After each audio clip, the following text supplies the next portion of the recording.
Hey, my favorite transfer cats. And I don't just say that to every transfer student. You truly are my favorite. Welcome back to 30 Days to Transfer. I am your host, Transfer Man in the house. And today we are talking about a bird in the hand. I'll explain that later, but it's all about the most important thing for transfer. Okay. And sometimes this is misunderstood. It's your major. I mean, here's the headline for today. Major is key. If you take nothing else from this episode, take that. Because if you show me a student with a good GPA and all their major prep is done, I'll tell you, they are in the best position possible for transfer. So let's get you there too. All right, let's talk about the California Education Master Plan and why major is key. So we've got 116 California community colleges, 23 Cal States, 9 undergraduate UC campuses, and our community college system was designed to feed into the university. Because there's limited space, that has usually been upper division transfer only. However, there are some non-impacted majors and schools that do take lower division transfer. All right, most of this show is dedicated to upper division transfer. However, I do want you to know that most of the U.S. will take you as a transfer student between 24 and 30 units. So even less than that, if you have 12 units, you can transfer.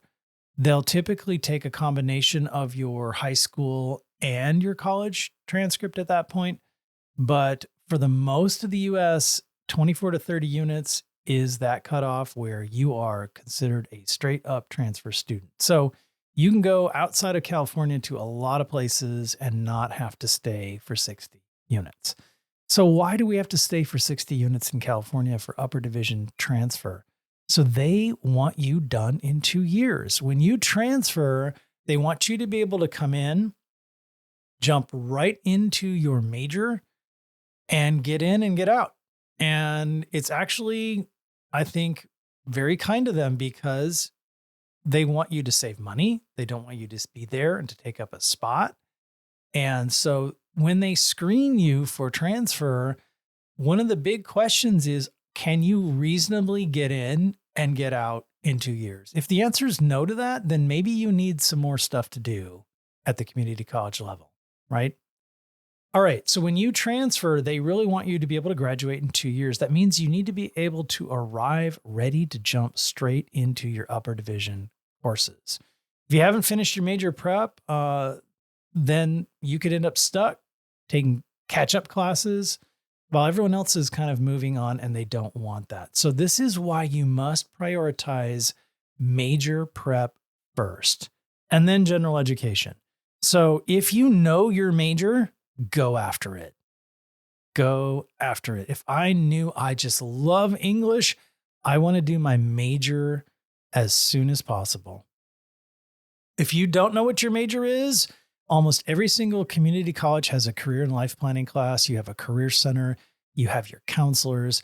Yes, take general education. Try courses out.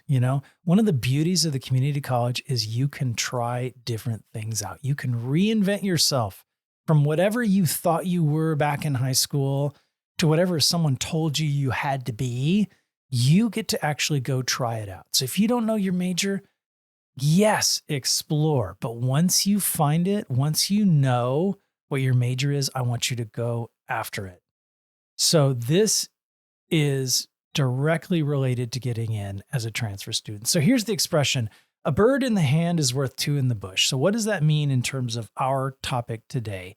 Something you have done is worth more than something that could be. So when you're doing your applications, when you put in, if I were an English major, I've taken English 1A, English 2, I've taken American Lit, I've taken World Lit. If you can show the transfer school that you have taken your major and you've completed it with good grades, that goes so far into getting you into great schools. So a bird in the hand, something that is done, is worth more than, in the fall or next year, I plan on taking, this spring, I plan on taking, right? So if you're in the transfer process right now, fall, and you're looking at next fall, the stuff that you're doing now is the last courses that you're going to report in January on your transfer academic updates. So this is really the last semester. Everything in the spring are birds in the bush, things that you could have, maybe not, right? So we're going to talk about a couple tools today to use and trying to get as much major prep done by the time of application, or at least by the time of that first semester is over.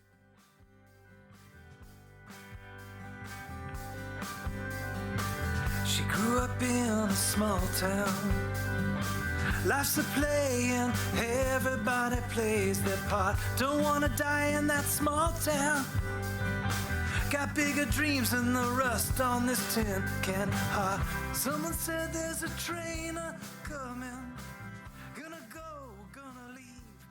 Okay, the good news is there are fantastic tools out there to help you stay on track. In addition to regularly meeting with your transfer counselor or the counselor that you're working with, I'm telling you, educational planning in today's age, we've got some awesome tools out there, but nothing beats talking to a counselor who's been through this. This is not a DIY kind of educational experience, right? If you talk to any counselor, we will tell you that at the end, when we're doing transfer applications, it's really funny to look at someone's transcript and say, why did you take that basket weaving class? And it was underwater. How did you do that? I don't know. My friend told me that I needed to do it, so I just did it. You're like, okay, Forrest, well, you didn't.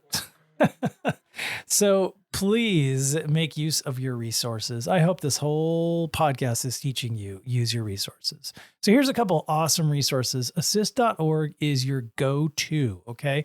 So it shows you exactly what courses articulate. Articulate means match up. So something that articulates from your community college to the school you want to go to. That means the schools have agreed to accept that course as equivalent of their native class. Okay. So the more of those I can get done in my major, the better. Now, pro tip, double check everything with your transfer counselor, especially if your transcript is mixed, if you have units coming in from other states. So a common one for the UC is they are very particular about their English composition course. So if you took English 1A or English 100, freshman composition, whatever they call it, at another state, chances are you got a pretty high probability that you're going to need to take English composition again because of the word requirement of the essays and what they're looking for at the UC in particular. Okay. Again, double check with your counselor. Make sure that whatever English courses you took articulate to the California system. All right. The next one that I want to tell you about is called OEI, or the CVC exchange. This is so cool. It has gotten so much easier over the years. I remember it used to be a pain. I mean, you used to have to apply to other schools and set up your FAFSA and all this crazy stuff to get courses at another school. Like if your school didn't have a course you really needed, I mean, sometimes people would drive to other community colleges hours away, right? Those days are pretty much gone. The California Virtual Campus CVC Exchange comes in clutch, let me tell you. It allows you to enroll in courses from other California community colleges. So we know that these courses articulate with the Cal States and the UCs, because when we pass curriculum in a community college, we have to submit it to the Cal State and the UC if we want transferability, and we all do. So if you've taken a course from a California community college, there's a really high probability that this is going to transfer to a Cal State or UC, and it says so in the course description when you sign up for the class. And it should be on your assist from your school to the school that you want to go to. Now, the CVC allows you to enroll in another California community college. So even though I'm in beautiful, sunny Palm Desert, California, I can take a course in Barstow. I can take a course in San Diego. I can take a course in San Francisco, all online. And here's the beauty. When you sign up for that course, your financial aid can apply because most California community colleges are part of this exchange. So you can check, do you want your financial aid to cover the class?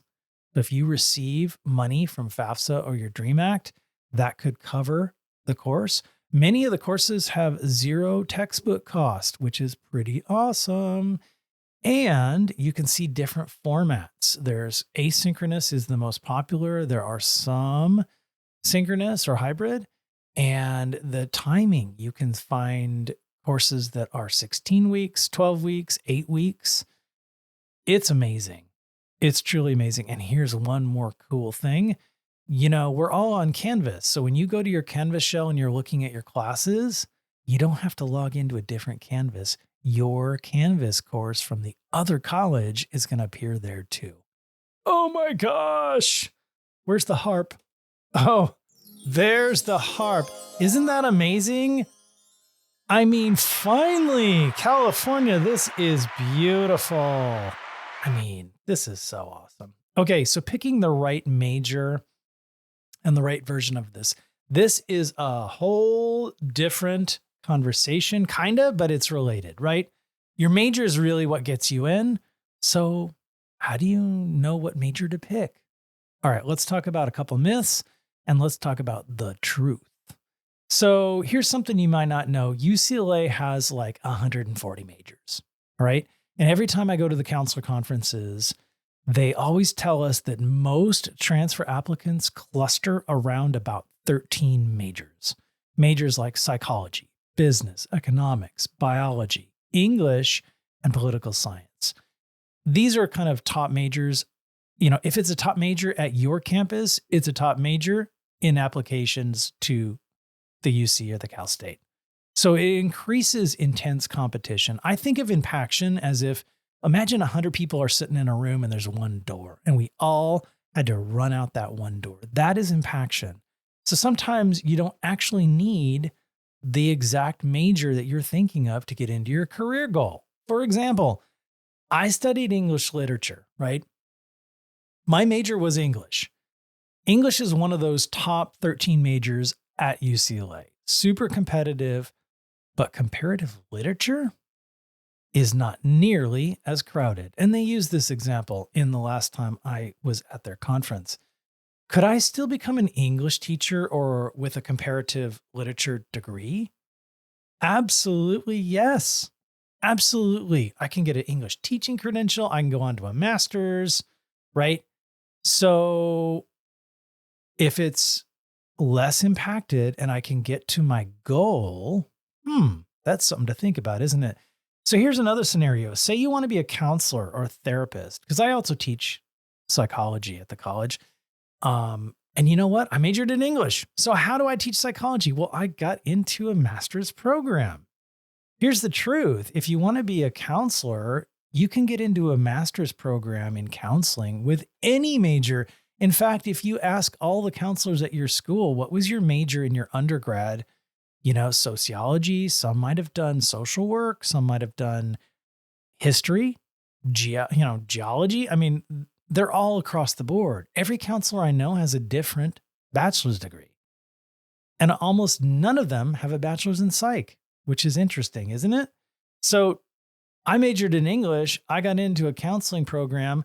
I took so much psychology. I got my psychology teaching credential and I teach it now, right? I didn't take one single psych course in my undergrad. All of it was master's, tons of it, right? And my teaching credentials. So the point is you have options, and sometimes an alternative major can make your path smoother without limiting your career.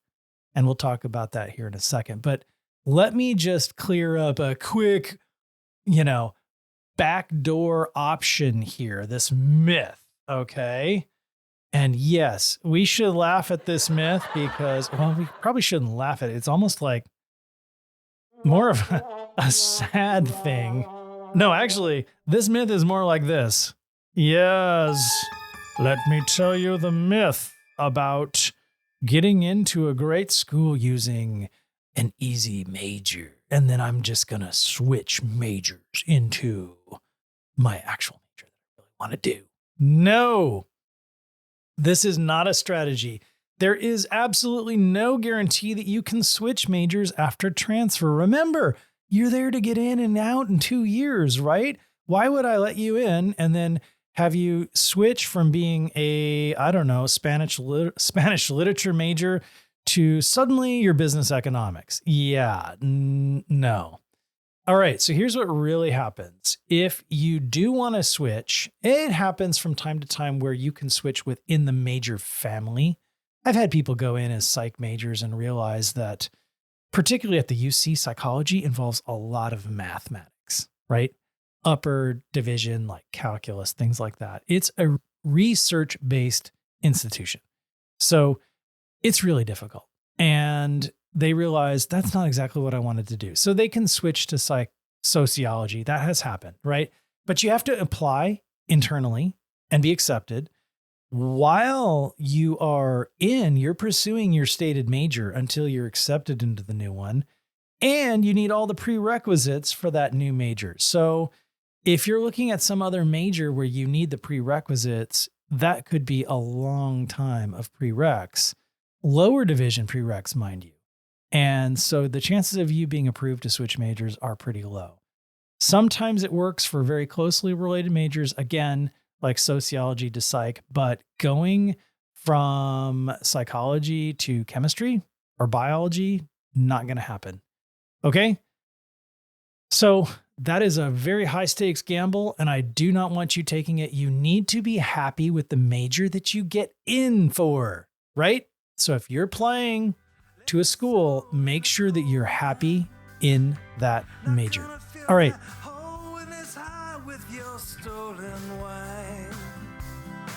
But now he's feeling fine.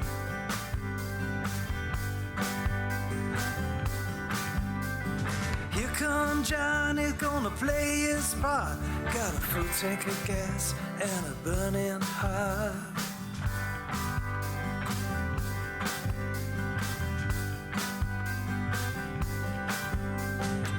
They said I'd die in the same small town, but they didn't know me. So here's how we move forward. Be honest about what majors you're considering and which ones align with your career goals.